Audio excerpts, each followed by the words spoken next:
Продолжаем эфир телеканала новостями к этому часу. В студии Василий Радченко и коротко о главных событиях. Развитие инфраструктуры планируется в порту Тикси в Якутии. Юрий Трутнев провел совещание по работе на Северном морском пути. Все госуслуги в нашем регионе к 2022 году перейдут в электронный формат. На портале госуслуг зарегистрировано уже более 90% жителей Якутии. А между столиков в одном из ресторанов Калифорнии колесит робот-официант. Таким оригинальным способом владельцы заведения борются с пандемией. Почти 33 миллиона тонн грузов прошло через Северный морской путь в 2020 году, в том числе более 18 миллионов тонн сжиженного природного газа. Об этом сообщил полпред президента на Дальнем Востоке Юрий Трутнев. Он отметил, что за последние 5 лет грузопоток вырос почти в 5 раз. В начале этого года сделан еще один шаг по направлению наращивания навигации Северного морского пути. В ходе совещания генеральный директор ПАО «Совкомфлот» Игорь Танковидов также доложил Трутневу о ходе выполнения экспериментального кругового рейса газовоза «Крестов-де-Маржери».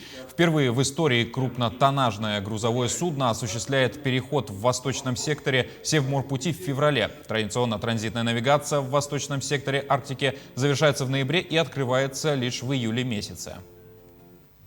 С учетом результатов данных рейсов доказана практическая возможность существенного расширения окна навигационных возможностей Северного пути для других пользователей этого маршрута, в том числе международного торгового флота, использование которого практически вдвое сокращает расстояние и время транспортировки грузов по сравнению с традиционным южным маршрутом. Увеличение периода арктической навигации означает и развитие инфраструктуры прибрежных территорий. Это непременно коснется и порта Тикси в Якутии. Юрий Трутнев отметил, что работа ведется по всем направлениям. Отдельно мы в ближайшее время будем смотреть науку и технологии, мы будем смотреть развитие портового хозяйства, связи, обеспечение спасения судов. В рамках этой работы мы будем определять приоритеты в развитии портов. Будем добиваться того, чтобы у нас на всей протяженности Северного морского пути люди всегда чувствовали себя в безопасности, и суда могли обслуживаться. К 2022 году все госуслуги в Якутии перейдут в электронный формат. Об этом сообщил министр инноваций, цифрового развития и инфокоммуникационных технологий Якутии Анатолий Семенов во время прямого эфира в соцсетях. Сейчас в единой системе идентификации и аутентификации зарегистрировано почти 900 тысяч человек. Это более 92% жителей региона. В 2,5 раза выросло количество заявлений, подаваемых через портал госуслуг. К 2022 году все государственные услуги перейдут в электронный формат, ответил глава ведомства. Производители яиц и мяса птицы в России предложили повысить цены на товары до 10%. По данным издания «Известия», производители в частности отметили увеличение стоимости кормовой базы на 30–100% и существенное сокращение поголовья. Замгендиректора Росптицесоюза Елена Степанова в свою очередь отметила рост цен в среднем на 6% за февраль к январю. В свою очередь в Минсельхозе России уточнили, что пока не получали со стороны основных поставщиков птицеводческой продукции предложения об увеличении отпускных цен.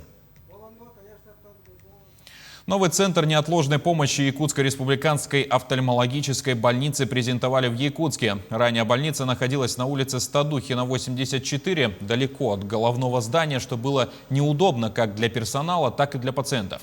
Сейчас центр перенесли во двор основной больницы на улице Свердлова. Это позволит своевременно оказать неотложную помощь и в случае осложнения быстро перенести больного в главную клинику. Центр официально откроют 21 февраля. Новое помещение неотложки площадью 300 квадратных метров отремонтировали всего за 1 месяц. Есть все необходимое современное оборудование для экстренной помощи. Также обновили сайт больницы. Благодаря удобному интерфейсу записаться на прием стало быстрее и понятнее.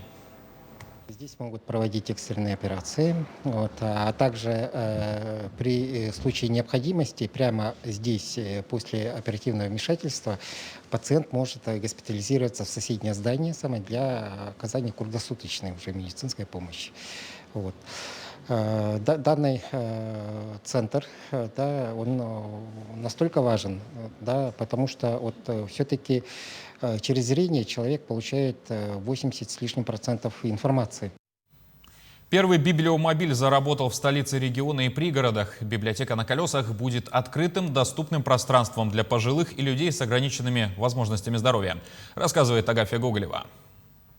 Свой первый выезд библиомобиль повез 200 книг и журналов в социальные учреждения столицы. Вся литература получена в дар от горожан и спонсоров. У нас очень много социальных партнеров. Это дома-интернаты, и пансионаты, и частные жители. Они не все могут прийти в библиотеку, поэтому этот проект очень востребован. Проект «Библиомобиль» реализуется в рамках проекта республиканского библиотечного. Это «Читаем все» и в рамках нацпроекта «Культура» в направлении волонтеры культуры. В целях безопасности для читателей все книги прошли карантинную зону. Передача проходит бесконтактным образом. Сотрудники соцучреждений благодарят Национальную библиотеку и надеются на дальнейшее сотрудничество. От имени интерната выражаем большую благодарность библиомобилю Национальной библиотеки. И в дальнейшем хотим сотрудничать с вами. Республиканской библиотеки, они постоянно нам помогают. Еще до карантина, до пандемии, они нам постоянно проводили литературные вечера. И мы очень рады.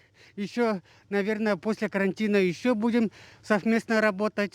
В будущем возможности библиомобиля планируют расширить. Будет разработан маршрут, куда библиотека на колесах сможет ездить по всем районам столицы и предоставлять свои услуги. Обслуживание, оно может проходить даже, вот скажем, под чистым небом. Да? Машина приехала, развернулась по определенному графику. Люди, которые рядом или знают этот график, могут подойти и получить библиотечные информационные услуги, одолжить книгу домой, получить консультации по электронной библиотеке. Да? Ну и прочие наши сопутствующие услуги, которые мы туда включим. Пока первый библиомобиль в республике работает в тестовом режиме. Более подробная информация об его услугах будет размещена на официальном сайте Национальной библиотеки Якутии. Агафья Гоголева, Георгий Григорьев, Якутск. В городской парк Мирного снова заедет тяжелая техника. Территорию благоустроят в следующем году благодаря программе «Комфортная городская среда». Это выбор жителей. Амфитеатр, кафе, тематические аллеи, велосипедные дорожки – все это стоит в планах на 2022 год, если проект победит. Что еще хотели бы мирнинцы увидеть в парке и какая часть в городе преобразится уже в этом году, узнала наша коллега Анна Брянская. 20-метровый памятник первооткрывателям кимберлитовой трубки «Мир» возвышается над городом уже 50 лет.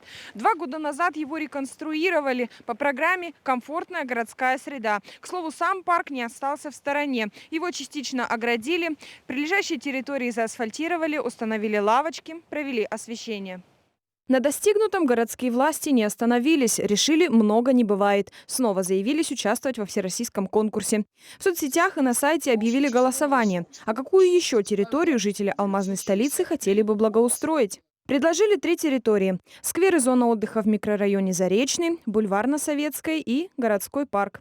За последний голос отдали 1500 горожан. Это половина участников голосования. По предварительному проекту на участке обустроят летний амфитеатр, танцевальную веранду с открытой эстрадой, совмещенную с выставочным павильоном и клубами по интересам, беседки, арки, фотозоны. Но на окончательную версию могут повлиять горожане. Тем более пожелания есть. Для детей можно было какие-то еще дополнительно карусели поставить, побольше мусорных баков. Чтобы пешеходы ходили рядом где-то в стороне, на великах катались. Там все очень красиво, хорошо, но если что-то еще добавят, то будет неплохо. Каких-нибудь, может, аттракционов для детей. Можно спортивные тренажеры поставить и, знаете, сделать такие беговые дорожки, было бы неплохо. Предложения горожан в мэрии ждут до 24 февраля. Идеи можно отправлять на электронную почту, указанную на экране, а также в офис управления жилищно-коммунального хозяйства. Как подчеркнули городские власти, для победы в конкурсе необходимо активное участие самих мирнинцев. После того, как все предложения соберут, учитывая пожелания мирнинцев, отдел архитектуры разработает новый дизайн-проект развлекательной зоны городского парка.